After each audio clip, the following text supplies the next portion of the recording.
नमस्कार मेरे प्यारे भारतवासी। मैंने आप सब बच्चों को बच्चों ना कहकर भारतवासी क्यों कहा?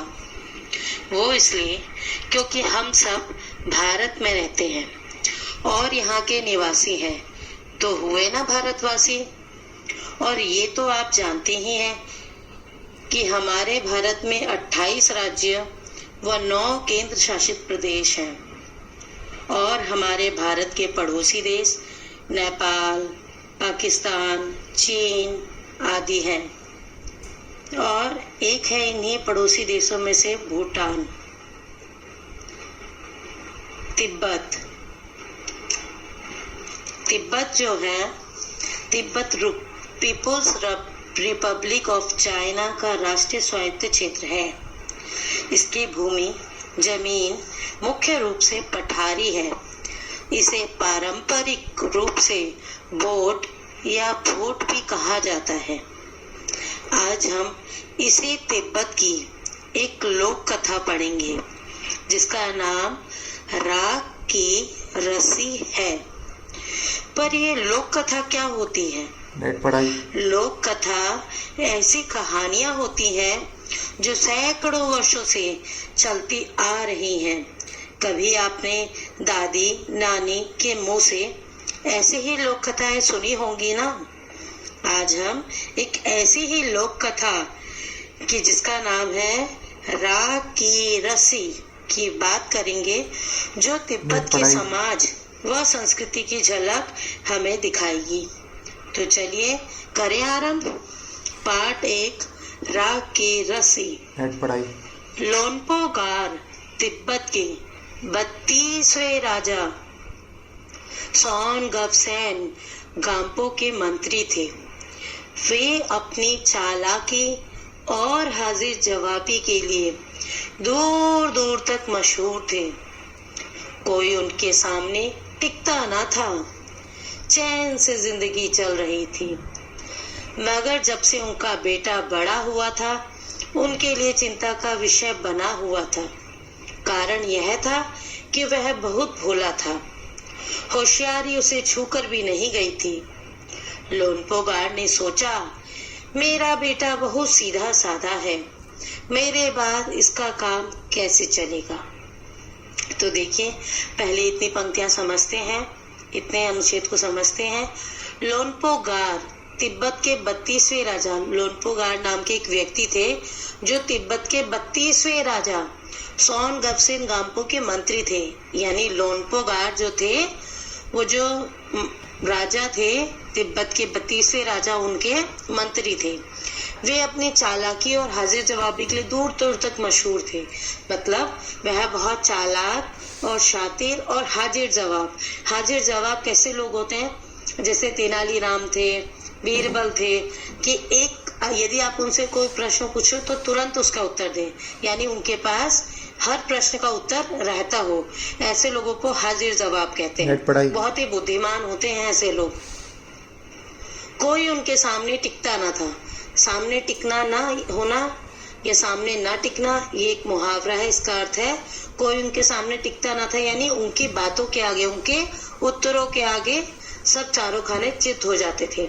कोई उनके आगे टिकता ना था। चैन से जिंदगी चल रही थी, बड़े सुख से उनकी जिंदगी बीत रही थी। मगर जब से उनका बेटा बड़ा हुआ तो उनके लिए बहुत चिंता का विषय था। क्यों? क्योंकि उनका बेटा बहुत ही भोला भाला सीधा व्यक्ति था, सीधा था। होशियारी उसे छूकर भी नहीं गई थी, यानी वह बिल्कुल भी होशियार से अर्थ है यहाँ पर तेज, चालाक।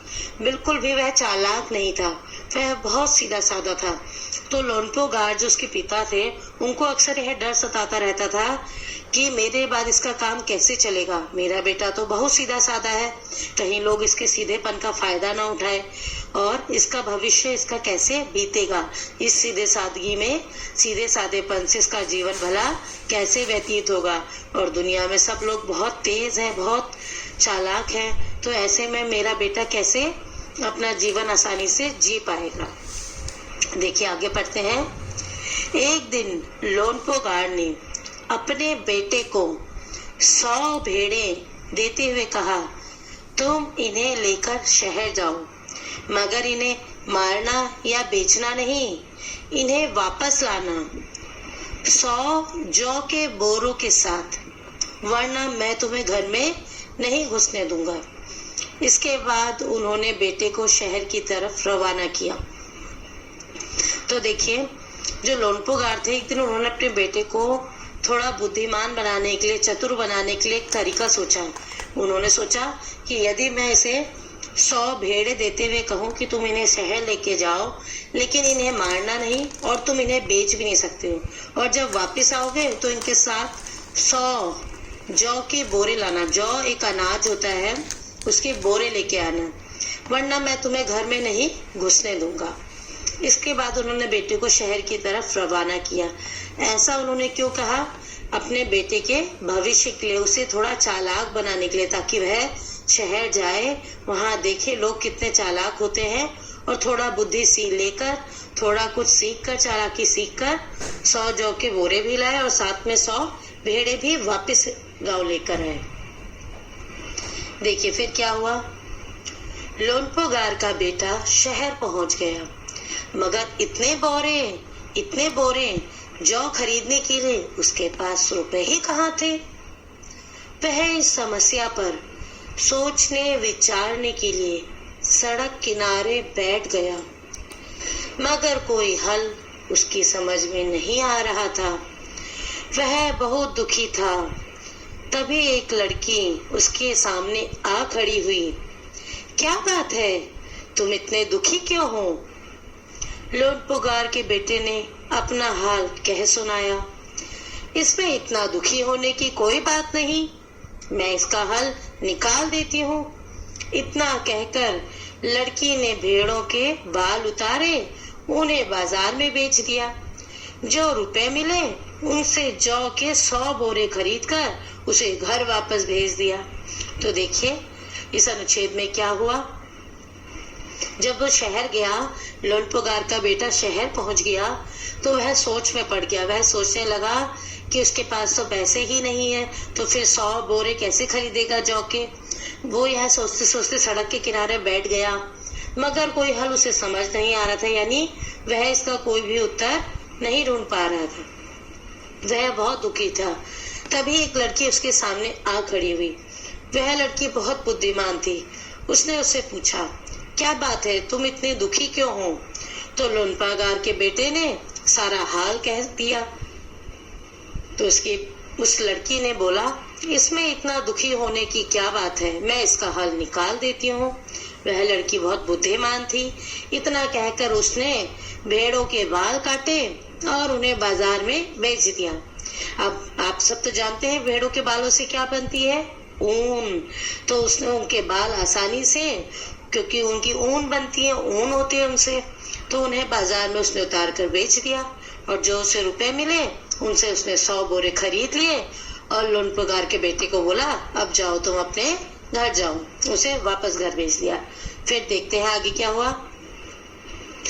लोनपोगार के बेटे को लगा कि उसके पिता बहुत खुश होंगे, मगर उसकी आप बीती पर उन्होंने ध्यान नहीं दिया।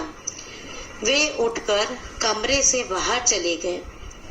दूसरे दिन उन्होंने अपने बेटे को बुलाकर कहा, पिछली बार भेड़ों के बाल उतार कर बेचना मुझे जरा भी पसंद नहीं आया। अब तुम दोबारा उन्हीं भेड़ों को लेकर जाओ, उनके साथ जौ के 100 बोरे लेकर ही लौटना। अब देखिए, जब लोनपोगार का बेटा गया तो उसके पिताजी को यह बात बिल्कुल पसंद नहीं आई कि उसने भेड़ों के बाल बेच दिए। फिर उन्होंने उठकर वो कमरे से बाहर चले गए। दूसरे दिन उन्होंने फिर अपने बेटे को बुलाया और बोला, इस बार तुम इनके बाल, पिछली बार जो तुमने किया मुझे बिल्कुल पसंद नहीं आया, और इस बार तुम दोबारा इन्हीं भेड़ों को लेकर जाओगे और उनके साथ जौ के बोरे भी लेके आओगे। कितने? 100 बोरे। फिर देखिए आगे क्या हुआ। एक बार फिर निराश लोनपोगार का बेटा शहर में उसी जगह जा बैठा।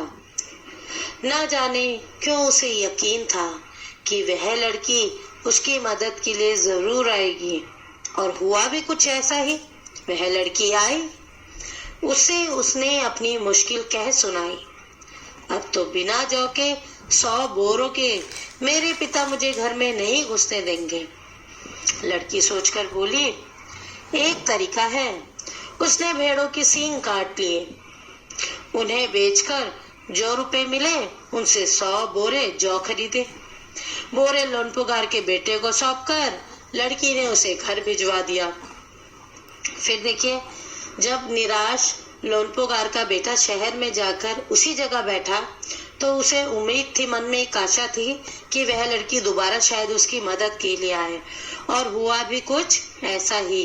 वह लड़की आई, उसने अपनी मुश्किल कह सुनाई। उसने बताया कि मेरे पिताजी को बाल काटना बिल्कुल भी पसंद नहीं आया था, और इस बार मेरे पिताजी ने बोला है कि यदि तुमने ऐसा कुछ किया तो मुझसे बुरा कोई नहीं होगा, और इस बार तुम 100 बोरे जौ के जरूर लेके आना, वरना मैं तुम्हें घर में घुसने नहीं दूंगा। लड़की सोच कर बोली, एक तरीका है। उसने भेड़ों के सींग काट लिए। सींग जानते हैं ना आप लोग, भेड़ों की सींग होती है ना, 2 सींग, वो काट लिए। उन्हें बेचकर जो रुपए मिले उनसे उसने 100 बोरे जौ के खरीद लिए और लोनपुगार के बेटे को वापस उसके घर भेज दिया। फिर देखिए आगे क्या हुआ। भेड़े और जौ के बोरे पिता के हवाले करते हुए लोनपुगार का बेटा खुश था। उसने विजयी भाव से सारी कहानी कह सुनाई। सुनकर लोनपुगार बोले, उस लड़की से कहो कि हमें 9 हाथ लंबी राख की रस्सी बना कर दे। उनके बेटे ने लड़की के पास जाकर पिता का संदेश दोहरा दिया। लड़की ने एक शर्त रखी, मैं रस्सी बना तो दूंगी, मगर तुम्हारे पिता को वह गले में पहननी होगी। लोनपुगार ने सोचा, ऐसी रस्सी बनाना ही असंभव है, इसलिए लड़की की शर्त मंजूर कर ली। अगले दिन लड़की ने 9 हाथ लंबी रस्सी ली, उसे पत्थर के सिल पर रखा और जला दिया। रस्सी जल गई, मगर रस्सी के आकार की राख बच गई। इसे वह सिल समेत लोनपुगार के पास ले गई और उसे पहनने के लिए कहा। लोनपुगार रस्सी देखकर चकित रह गए। वे जानते थे कि राख की रस्सी को गले में पहनना तो दूर, उठाना भी मुश्किल है, हाथ लगाते ही वह टूट जाएगी। लड़की की समझदारी के सामने उनकी अपनी चालाकी धरी रह गई। बिना वक्त गवाए लोनपुगार ने अपने बेटे की शादी का प्रस्ताव लड़की के सामने रख दिया। धूमधाम से उन दोनों की शादी हो गई। देखिए फिर क्या हुआ, मैं आपको ये समझाती हूँ। जब वह पिता के पास गया, भेड़े और जौ के बोरे पिता के हवाले करते हुए लोनपुगार का बेटा बड़ा खुश था। उसने विजयी भाव कैसा भाव होता है, जब आप जीत जाते हो तो जीत की खुशी का जो भाव आपके चेहरे पे होता है, वही भाव उस समय लोनपुगार के बेटे के चेहरे पे था। सुनकर लोनपुगार बोले, उस लड़की से कहो। उन्हें लगा कि बार बार यह लड़की मेरे बेटे की मदद करने आ रही है, तो ये बहुत जरूरी शातिर, बहुत ही तेज दिमाग की लड़की है, जिसने 100 बोरे भी भेज दिए जौ के 2 बार और भेड़ भी सही सलामत भेज दी। तो उसने उनसे मिलना चाहा और उसने बोला, लोनपुगार ने क्या बोला कि उस लड़की को बोलिए 9 हाथ लंबी, आपके हाथ के बराबर 9 हाथ लंबी राख की रस्सी। राख क्या होता है, जब कोई चीज जलाते हैं, कागज, लकड़ी, रस्सी, कोई भी चीज जलाते हैं, तो जब वो जल जाती है तो उसकी राख जो काला बचता है वो क्या होती है, राख। तो उन्होंने बोला कि उस लड़की को बोलिए 9 हाथ लंबी राख की रस्सी बनाकर दे।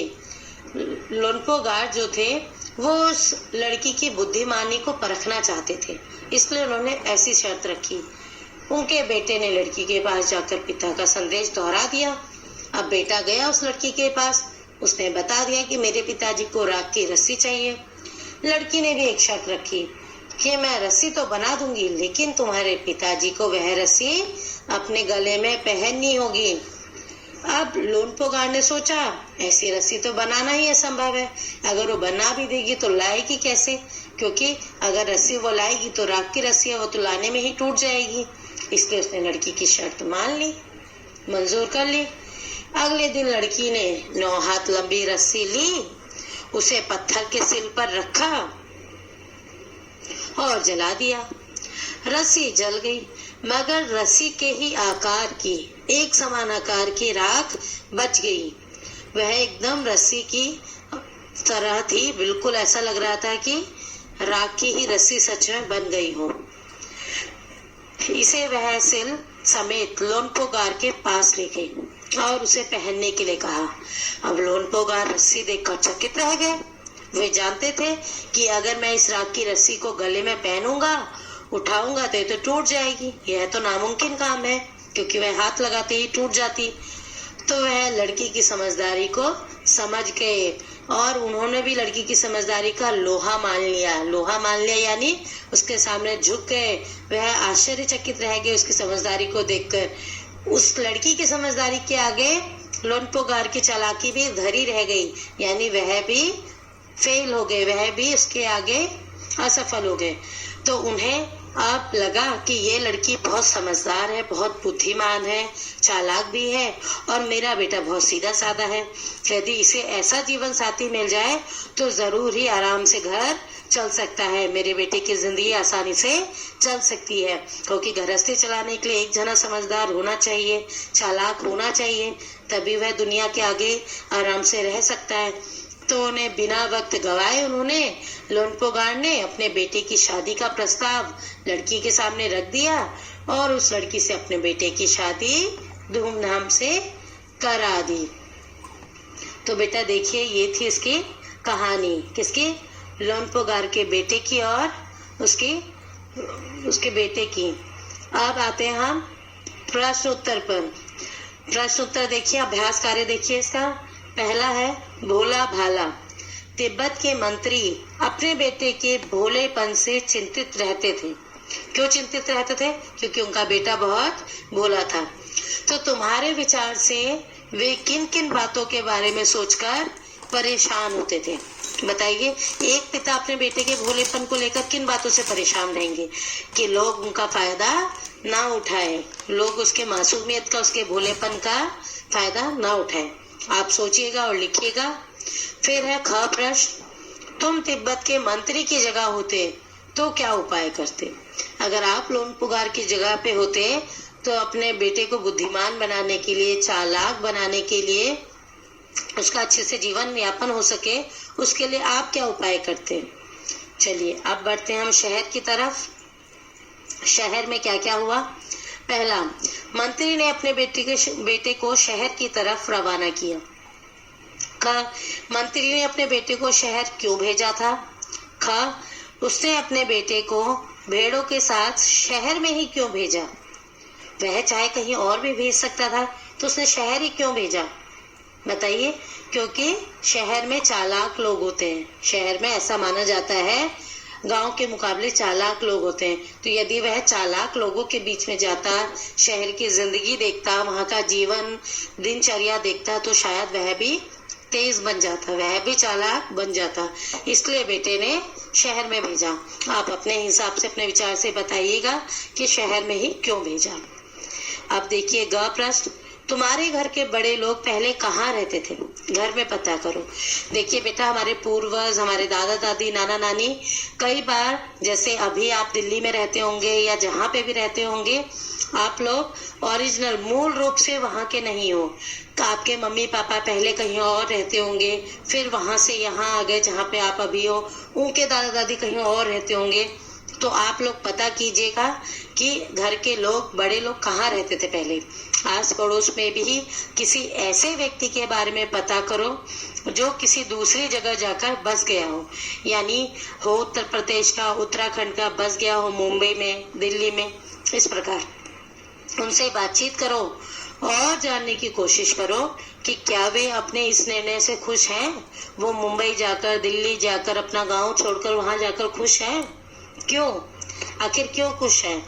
हो सकता है उनका जीवन बहुत अच्छे से चल रहा हो, उनकी जिंदगी बहुत सरल हो गई हो, वहाँ उनको पैसे की खाने की दिक्कत ना हो, तो इस वजह से शायद उनको वहाँ अच्छा लग रहा हो। या हो सकता है उनको कुछ दिक्कतें भी हो रही हो, तो आप उनसे बातचीत करके पता कीजिएगा। आप देखिए, एक पुरुष, एक महिला और एक बच्चे से आपको बात करनी है। उनसे यह पूछिएगा कि उन्होंने वह जगह क्यों छोड़ दी, क्या कारण थे जो उनको वह जगह छोड़नी पड़ी। तो इसका उत्तर अलग अलग हो सकता है। हो सकता है कुछ व्यक्ति बोले पृष्ठभूमि, कुछ लोग बोले परिवार, कुछ लोग बोले रोजगार। जहाँ पर रोजगार होता है अक्सर व्यक्ति वहीं पर चले जाते हैं, पलायन कर लेते हैं। तो इसके पीछे कई कारण हो सकते हैं। आप देखिए, दूसरे प्रश्न में आते हैं। जौ एक तरह का अनाज है जिसे कई तरह से इस्तेमाल किया जाता है। इसकी रोटी बनाई जाती है, सत्तू बनाया जाता है और सूखा भूनकर भी खाया जाता है। अपने घर में और स्कूल में बातचीत करके कुछ और अनाजों के नाम पता करो जो आपके घर में प्रयोग होता हो। चलिए अब तीसरे पे देखिए। गेहूं और जौ अनाज होते हैं और ये तीनों शब्द संज्ञा है। संज्ञा आप लोग जानते हैं ना, किसी व्यक्ति, वस्तु, स्थान, भाव, प्राणी के नाम को संज्ञा कहते हैं। यानी दुनिया में जितनी भी चीजें हैं सबके नाम हैं और वही नाम क्या कहलाते हैं, संज्ञा। तो गेहूं और जौ ये भी एक अनाज है, अनाज का प्रकार है, पर इसका नाम क्या है, गेहूं और जौ। तो यह भी संज्ञा है। अलग अलग किस्म के अनाजों के नाम हैं, इसलिए दोनों व्यक्तिवाचक संज्ञा है और अनाज जातिवाचक संज्ञा है। देखिए, गेहूं और जौ अनाज के नाम है और किसी भी चीज का नाम क्या होता है, व्यक्तिवाचक संज्ञा। किंतु उसका प्रकार अनाज, अब अनाज तो कोई सा भी हो सकता है। अनाज गेहूं भी हो सकता है, जौ भी हो सकता है, चावल भी हो सकता है, कुछ भी हो सकता है, मक्का भी हो सकता है, मंडवा भी हो सकता है। तो ये अनाज, क्योंकि अनाज के कई प्रकार हो सकते हैं, है ना, तो ये पूरे अनाज जाति का बोध करा रहा है जिसमें सारे अनाज आते हैं। तो यह जातिवाचक संज्ञा है। इसी प्रकार रिमझिम आपकी जो पुस्तक का नाम है वो व्यक्तिवाचक संज्ञा है, क्योंकि रिमझिम एक ही आपकी पुस्तक है, हिंदी की पुस्तक का नाम। विशेष, आपकी पुस्तक विशेष का नाम क्या है, रिमझिम। किंतु यदि हम पाठ्य पुस्तक बोले तो वह जातिवाचक संज्ञा है। क्यों? क्योंकि पाठ्य पुस्तक तो कोई भी हो सकती है। तो जहां पर कोई भी पूरे जाति का बोध हो रहा है, यानी पूरी पुस्तक जाति का बोध हो रहा है। पाठ्य पुस्तक आपकी अंग्रेजी की भी हो सकती है, आपकी विज्ञान की भी हो सकती है, आपकी गणित की भी हो सकती है। तो पाठ्य पुस्तक कोई भी हो सकती है। तो यह जातिवाचक संज्ञा है। आया समझ में? अब ऐसे ही कह देखिए, नीचे दी गई संज्ञाओं का वर्गीकरण इन दो प्रकार की संज्ञाओं में करो। ठीक है, आपको इनमें से आपको बताना है व्यक्तिवाचक संज्ञा और जातिवाचक संज्ञा, इनका वर्गीकरण करना है। ठीक है, लेह, धातु, शेरवानी, भोजन, तांबा, खिचड़ी, शहर, वेशभूषा। अब इसके बाद अगला देखिए, ख, ऊपर लिखी हर जातिवाचक संज्ञा के लिए तीन तीन व्यक्तिवाचक संज्ञाएं खुद सोचकर लिखो। ठीक है, चलिए अब देखते हैं। तुम शेर, मैं सवा शेर। यानी जो लोनपोगार था अपने आप को शेर समझता था, अपने आप को बहुत बुद्धिमान, चतुर समझता था, और वो था भी चतुर, किंतु उस लड़की की बुद्धिमानी ने उसको हरा दिया। तो इसे बोलते हैं तुम शेर, मैं सवा शेर। यानी तुम अपने आप को बुद्धिमान समझते हो, किंतु आपसे दूसरा कोई बुद्धिमान आपसे टकरा जाए, आपसे ज्यादा बुद्धिमान चतुर इंसान यदि आपको मिल जाए तो वो सवा शेर होता है। ठीक है, तो इस लड़की का तो सभी लोहा मान गए, था ना सचमुच नहले पर दहला। तुम्हें भी यही करना होगा। क्या करना होगा? देखिए, तुम ऐसा कोई काम ढूंढो जिसे करने के लिए सूझबूझ की जरूरत हो। उसे एक कागज में लिखो और तुम सभी अपनी अपनी चिट को एक डिब्बे में डाल दो। डिब्बे को बीच में रखकर उसके चारों ओर गोलाई में बैठ जाओ। अब एक एक करके आओ, उस डिब्बे से एक चिट निकाल कर पढ़ो और उसके लिए कोई उपाय सुझाओ। ठीक है, उस काम के लिए कोई उपाय सुझाओ। जिस बच्चे ने सबसे ज्यादा उपाय सुझाया वही तुम्हारी कक्षा का बीरबल होगा। आई बात समझ में? तो यह आप क्रियाकलाप कीजिएगा। आप घर पे अपने दोस्तों के साथ एक मैदान में, खुले मैदान में या अपने घर के आसपास भी बैठकर यह क्रियाकलाप आसानी से कर सकते हैं। ठीक है, चलिए अब आते हैं दूसरे पर। मंत्री ने बेटे से कहा, पिछली बार भेड़ों के बाल उतारकर बेचना मुझे जरा भी पसंद नहीं आया। क्या मंत्री को सचमुच यह बात पसंद नहीं आई थी? अपने उत्तर का कारण भी बताओ। आप कारण लिखिएगा। आप यह भी बोल सकते हैं कि मंत्री को हो सकता है सचमुच बात पसंद भी आई हो, किंतु वह यह जानता था कि यह विचार उसके खुद के बेटे का नहीं है, क्योंकि इसका बेटा तो बड़ा भोला भाला था। तो उसे यह बात पता थी कि ऐसा काम मेरा बेटा नहीं कर सकता। ठीक है, आप अपने विचार से लिखिएगा कि मंत्री को सचमुच यह बात पसंद नहीं आई थी। अपने उत्तर का कारण भी बताना कि उसे क्यों पसंद नहीं आई होगी। ठीक है, चलिए अगला है सींग और जौ।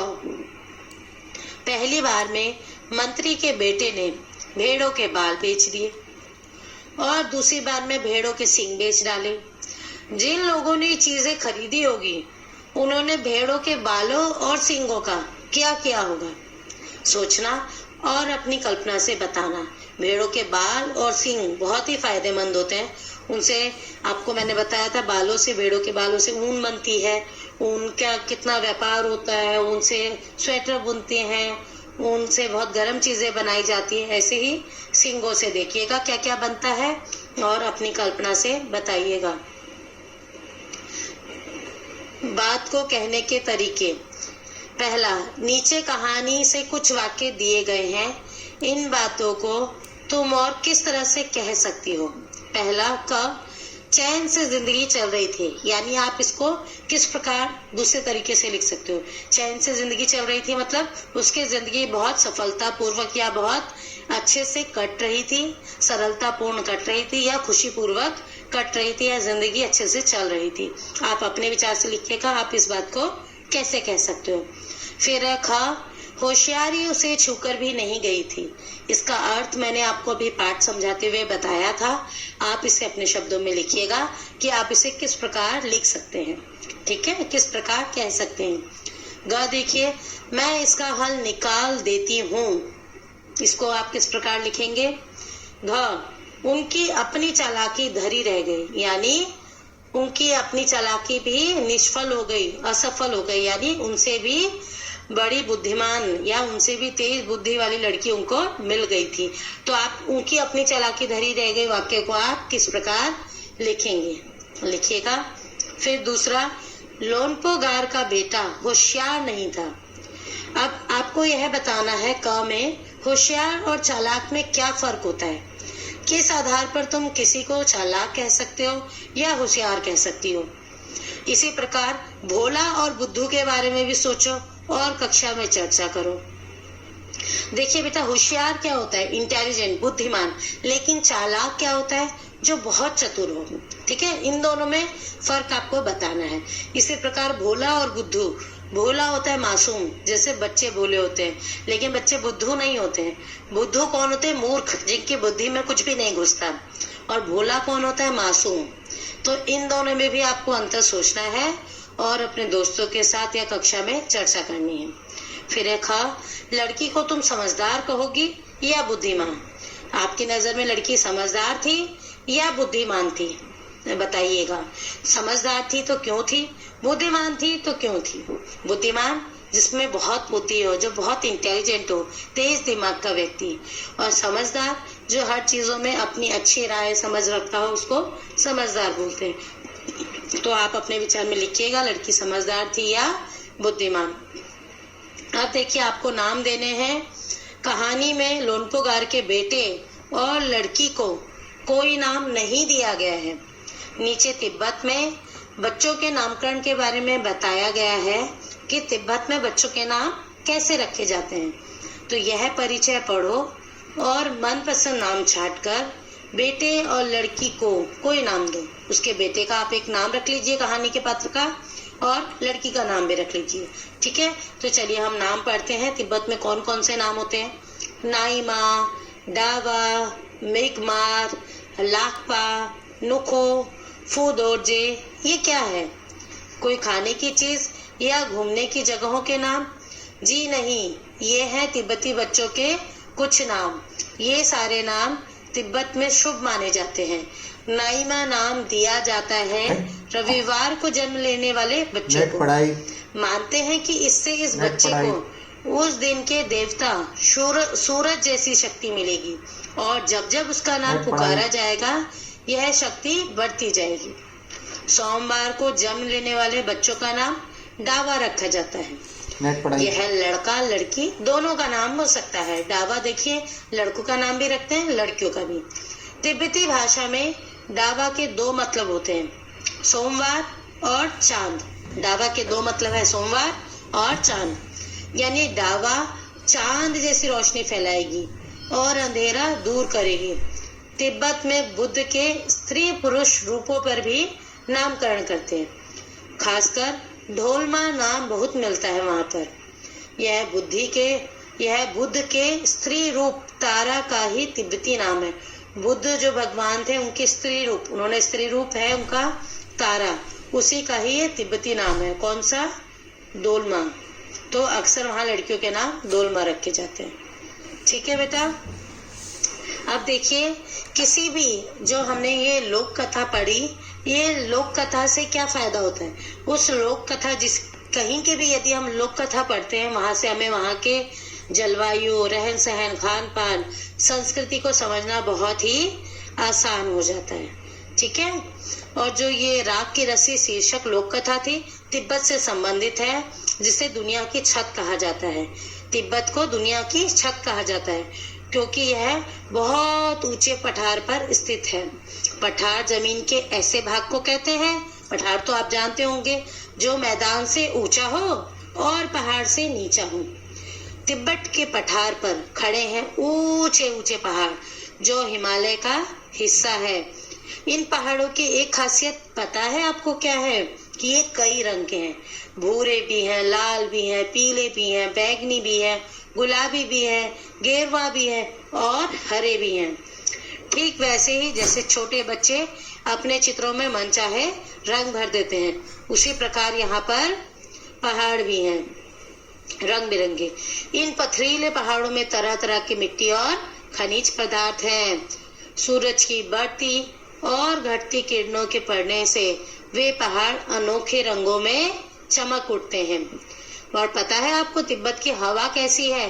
तिब्बत की हवा में नमी बहुत कम है। इस वजह से यहाँ बरसात और बर्फबारी कम होती है। खुश्क मौसम में पेड़ पौधे बहुत नहीं होते। वहाँ का मौसम बड़ा खुश्क है, तो वहाँ पर पेड़ पौधे ज्यादा नहीं होते हैं। तिब्बत का पूर्वी भाग ही ऐसा है जहाँ केवल घने जंगल पाए जाते हैं। केवल पूर्वी भाग ही ऐसा है। उन जंगलों में पेड़ पौधों, पशु पक्षियों की दुर्लभ किस्में मिलती हैं। तिब्बत की मिट्टी कहीं रेतीली है, कहीं लाल पीली, तो कहीं काली। तिब्बत में लगभग 1500 झीलें हैं। ये झीलें बनती हैं पहाड़ों की बर्फ पिघलने से। इनमें मानसरोवर झील का बहुत नाम है। यहीं से सांगपो कौन सी नदी है? यानी ब्रह्मपुत्र नदी निकलती है। काफी ऊंचाई पर बसा होने के कारण तिब्बत बहुत ठंडा प्रदेश है, यानी यहाँ बहुत ठंड होती है।